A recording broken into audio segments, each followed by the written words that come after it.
Dear friends, R4iയിലേക്ക് എല്ലാവർക്കും സ്വാഗതം. Indian കമ്പനികൾ വളർച്ചയുടെ പുതിയ പടവുകൾ താണ്ടുമെന്നും നമ്മുടെ സമ്പദ്വ്യവസ്ഥ ലോക വൻ സാമ്പത്തിക ശക്തികളെ പിന്തള്ളി മുന്നോട്ട് പോകുമെന്നും പൊതുവെ എല്ലാ സാമ്പത്തിക വിദഗ്ധരും പറയപ്പെടുന്നു. നമ്മുടേത് ഒരു ഗ്രോയിങ് എക്കോണമിയാണ്. ഇപ്പോൾ അത് 5th ലാർജസ്റ്റ് എക്കോണമിയാണ്. 2030 തേർഡ് ലാർജസ്റ്റ് എക്കോണമിയായി ഇന്ത്യൻ സമ്പദ് വ്യവസ്ഥ മാറുമെന്നാണ് പൊതുവെ പ്രവചിപ്പിക്കപ്പെടുന്നത്. ഇനിയും ഒരുപാട് വളരാൻ പൊട്ടൻഷ്യലുള്ള ഇന്ത്യൻ ഗ്രോത്ത് സ്റ്റോറി, അതിൻ്റെ ആ വളർച്ചയിൽ നാം യഥാർത്ഥത്തിൽ ഉറച്ചു വിശ്വസിക്കുന്നുണ്ടോ? വരാൻ പോകുന്ന ഇന്ത്യൻ വിജയഗാഥയിൽ ഭാഗവാക്കാതെ മാറി നിൽക്കുന്നത് യഥാർത്ഥത്തിൽ വിഡ്ഢിത്തമല്ലേ? അങ്ങനെയെങ്കിൽ ഇന്ത്യയുടെ വളർച്ചയോടൊപ്പം വളരാൻ നാം എന്താണ് യഥാർത്ഥത്തിൽ ചെയ്യേണ്ടത്? 6000-ലേറെ കമ്പനികൾ സ്റ്റോക്ക് എക്സ്ചേഞ്ചിൽ ലിസ്റ്റ് ചെയ്തിട്ടുണ്ടെങ്കിലും ഇന്ത്യയുടെ GDP ഗ്രോത്തിൽ കാര്യമായ സംഭാവനകൾ നൽകാൻ പോകുന്നത് ഇന്ത്യയിലെ ഈ ലിസ്റ്റ് ചെയ്യപ്പെട്ട ടോപ്പ് 500 കമ്പനികളായിരിക്കും. ഈ കമ്പനികളുടെ ഷെയറുകളിൽ ഇൻവെസ്റ്റ് ചെയ്യുകയാണ് ഈ ആഘോഷത്തിൽ പങ്കെടുക്കാനുള്ള ഏറ്റവും ഫലപ്രദമായതും എളുപ്പമായതുമായ മാർഗം. എന്നാൽ ഷെയർ മാർക്കറ്റ് ഒരു ചൂതാട്ടമായി കാണുന്നവരാണ് ഭൂരിഭാഗവും. അതിന് അവർക്ക് അവരുടേതായ ന്യായങ്ങൾ നിരത്താനുണ്ട്. ഷെയർ മാർക്കറ്റിലെ നൂലാമാലകൾ നിറഞ്ഞ സങ്കീർണമായ സ്റ്റോക്ക് സെലക്ഷൻ പ്രക്രിയ ഒരുപക്ഷെ മാർക്കറ്റിൽ നിന്ന് പിന്തിരിയാൻ അവരെ പ്രേരിപ്പിക്കുന്നുണ്ടാവാം.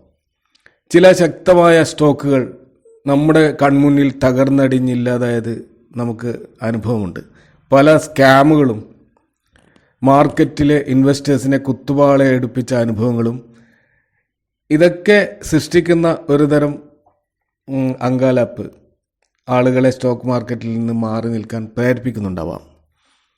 അപ്പോൾ ഇത്തരം ഒട്ടേറെ നെഗറ്റീവ് കാര്യങ്ങളുണ്ടെങ്കിലും സ്റ്റോക്ക് മാർക്കറ്റ് എപ്പോഴും കഴിഞ്ഞ എല്ലാ വർഷങ്ങളിലുമായിട്ട് ഗ്രാജ്വലി അത് മുകളിലിട്ട് പോയിക്കൊണ്ടിരിക്കുകയാണ്. ഇന്ത്യൻ സമ്പദ് വ്യവസ്ഥ വളരുമ്പോൾ അതിന് ആനുപാതികമായി നമ്മുടെ ടോപ്പ് 500 കമ്പനികളും വളരും. ചുരുക്കി പറഞ്ഞാൽ നിഫ്റ്റി 50 ഇൻഡെക്സും അല്ലെങ്കിൽ സെൻസെക്സ് ഇൻഡെക്സും ഈ വിജയഗാഥയിൽ ഏറ്റവും അധികം ഗുണം അനുഭവിക്കുന്ന 2 ഇൻഡെക്സുകളായിരിക്കും. ഇന്ത്യയിലെ 50 മുൻനിര സ്റ്റോക്കുകളാണല്ലോ നിഫ്റ്റി 50-ലുള്ളത്. ഇന്ത്യൻ സമ്പദ് വ്യവസ്ഥയുടെ വളർച്ചയുടെ ജൈത്രയാത്രയിൽ പങ്കെടുക്കാൻ നാം ആഗ്രഹിക്കുന്നുവെങ്കിൽ ഈ 50 സ്റ്റോക്കുകളിൽ നമുക്ക് കണ്ണുമടച്ച് ഇൻവെസ്റ്റ് ചെയ്താൽ പോരെ.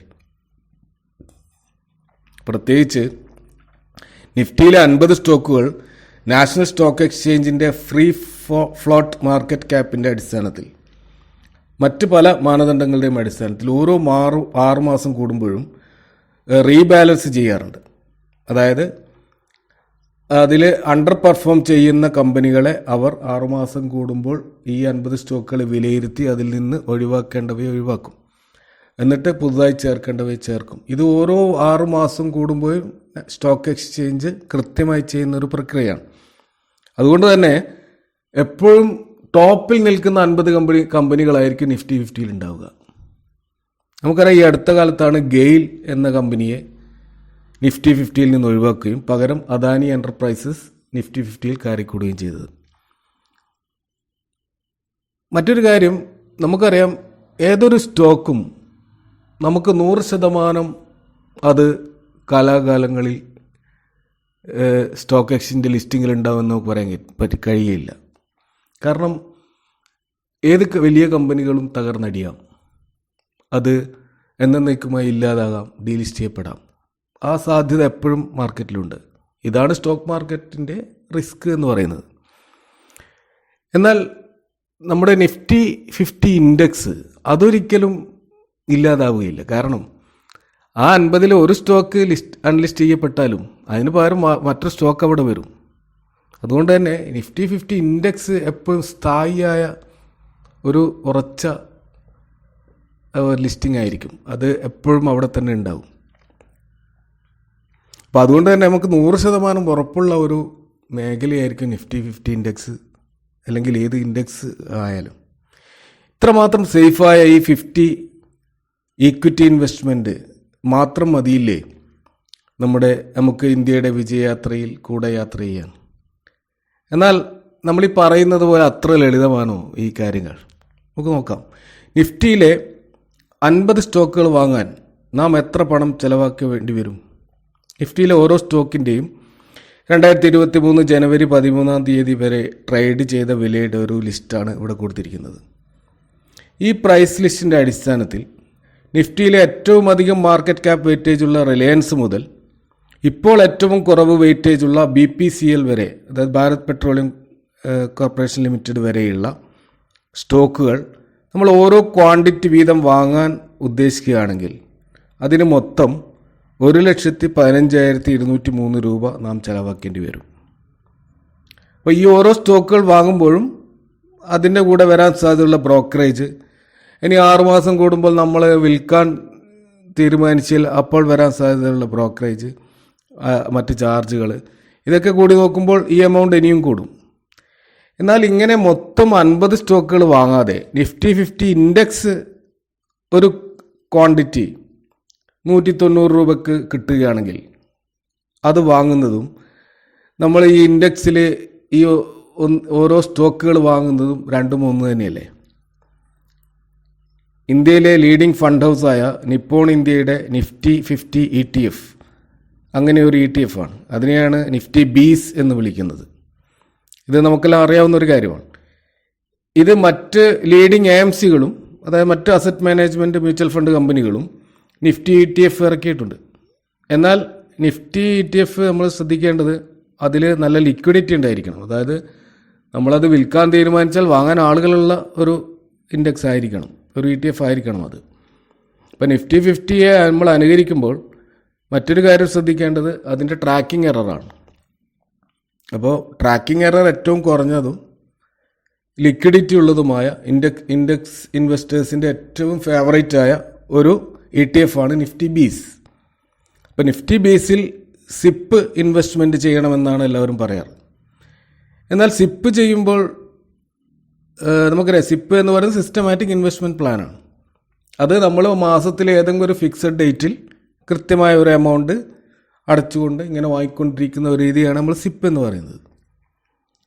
അപ്പോൾ സിപ്പ് ഇൻവെസ്റ്റ്മെൻറ്റ് ചെയ്യുമ്പോൾ നമ്മൾ സ്വാഭാവികമായും ഈ നിഫ്റ്റി ബീസ് ചിലപ്പോൾ അതിൻ്റെ ഉയർന്ന വിലയിലായിരിക്കാം വാങ്ങുന്നത്, ചിലപ്പോൾ താഴ്ന്ന വിലയിലായിരിക്കാം വാങ്ങുന്നത്. അത് നമ്മൾ ഏത് ഡേറ്റിനാണോ വാങ്ങുന്നത് ആ ഡേറ്റിലുള്ള വില ഉയർന്ന വിലയാണോ താഴ്ന്ന വിലയാണോ ഉള്ളത് ആ ഡേറ്റിൽ നമ്മൾ കണ്ണുമടച്ച് വാങ്ങുകയാണ് പൊതുവെ സിപ്പിൽ നമ്മൾ ചെയ്യുന്നത്.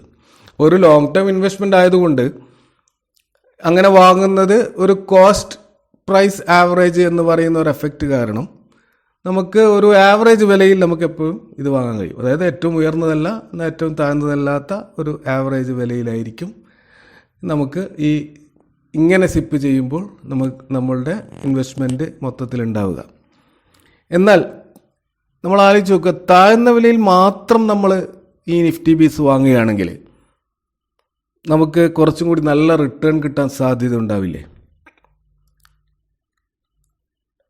പക്ഷേ അങ്ങനെ പറയാൻ എളുപ്പമാണെങ്കിലും ഏറ്റവും താഴ്ന്ന വില എവിടെയാണ് മാർക്കറ്റിൻ്റെ ബോട്ടം, ഡിപ്പ് എവിടെയാണ് എന്ന് മനസ്സിലാക്കുക എന്നുള്ളത് വളരെ ദുഷ്കരമാണ്.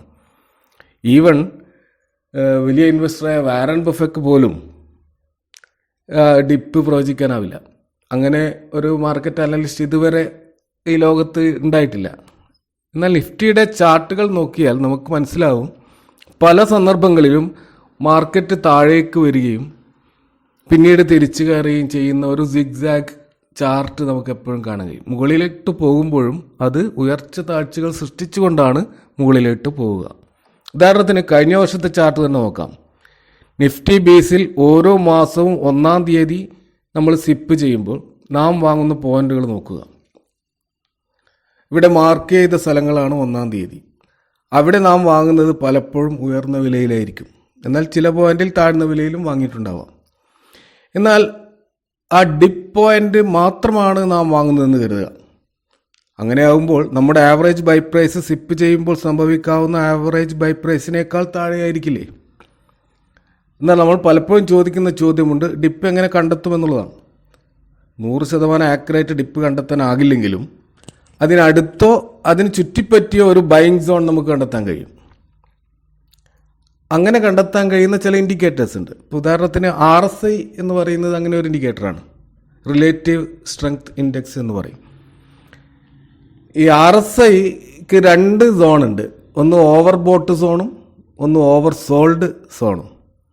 അപ്പോൾ ഈ ഓവർ ബോട്ട് സോണ് സാധാരണ 80 ആണ് അതിൻ്റെ ഒരു സോണായിട്ട് കണക്കാക്കുന്ന വാല്യൂ. അതുപോലെ 20 ആണ് ഓവർ സോൾഡ് സോണ് കണക്കാക്കുന്നത്. അപ്പോൾ നമുക്കിവിടെ ഓവർ ബോട്ട് സോണ് നമ്മളെ വിഷയമല്ല. കാരണം നമ്മൾ സ്റ്റോക്ക് വിൽക്കുന്നില്ല. നമ്മൾ ഈ നിഫ്റ്റി ബീസ് വാങ്ങിച്ച് വിൽക്കാനല്ല ഉദ്ദേശിക്കുന്നത്. അത് ഇങ്ങനെ വാങ്ങിക്കൂട്ടാനാണ് ഉദ്ദേശിക്കുന്നത്. അക്യുമുലേറ്റ് ചെയ്ത് ഒരു ലോങ് ടേമിൽ വലിയൊരു വെൽത്ത് ക്രിയേറ്റ് ചെയ്യാനാണ് നമ്മൾ ഉദ്ദേശിക്കുന്നത്. അപ്പോൾ അങ്ങനെ ആകുമ്പോൾ നമ്മളെപ്പോഴും ശ്രദ്ധിക്കേണ്ടത് നിഫ്റ്റിയുടെ ഈ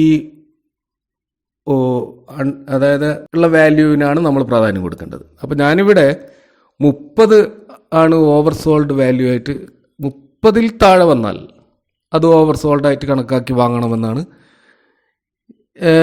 എൻ്റെ ഒരു സ്ട്രാറ്റജി ആയിട്ടാണ് പറയുന്നത്. ഇപ്പോൾ നിഫ്റ്റി ബീസ് ഓവർ ബോട്ട് സോണിൽ എത്തുമ്പോൾ നമ്മൾ ഒരിക്കലും വാങ്ങാൻ പോകുന്നില്ലല്ലോ. വിൽക്കുന്നവർക്കാണല്ലോ ഓവർ ബോട്ട് സോൾഡ് ആവശ്യം. നാം ഇവിടെ അക്യുമുലേഷനാണ് നടത്തുന്നത്. എന്നാൽ ഓവർ സോൾഡ് സോൺ പ്രധാനമാണ്.